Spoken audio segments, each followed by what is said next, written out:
Car fanatics and history lovers are getting a bit of a 2-for-1 deal this weekend that you probably don't want to miss. Show Me St. Louis reporter Malik Wilson joins us to tell us about this showcasing opportunity.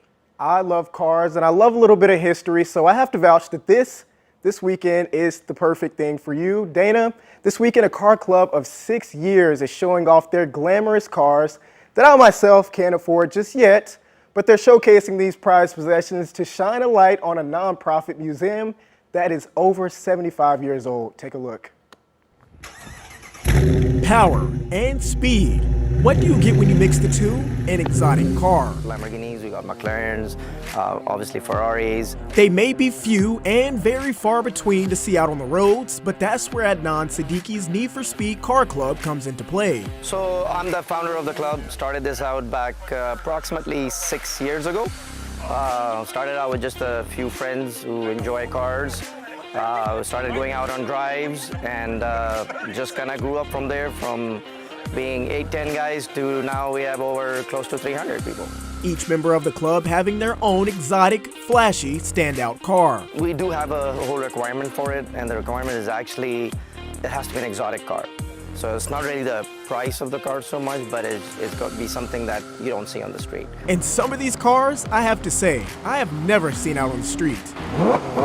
While the club is meant to bring a collective of expensive car owners together and give car lovers like myself the chance to check each ride out, Siddiqui says the mission is much bigger than that. Members of the club actually use the likeness of their sweet rides to raise money and benefit of others. So our first charity was for the police officer Mike Flavian, who got shot and paralyzed, and we did a whole big charity event for the club. The second one, we went up in North County. It was a Hazelwood School District. So that was a place where for the kids, they made these medical rooms, free care and free, health care and all that. So that way it was great.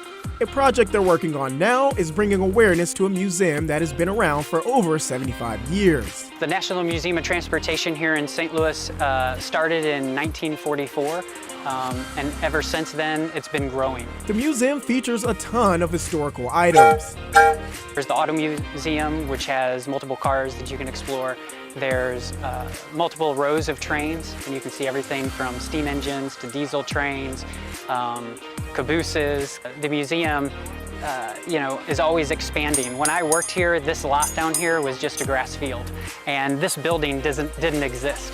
So through all the great work that the museum's done and raising money over the years, it's allowed them to expand and provide more exhibits. So by coming out this Saturday and purchasing a ticket to the museum, you can help not only benefit the nonprofit museum, but... All right, guys, I hope you like my new ride here. I'm just kidding, but you can see rides like this all this weekend. If you come out and just show some support, you might just see me there.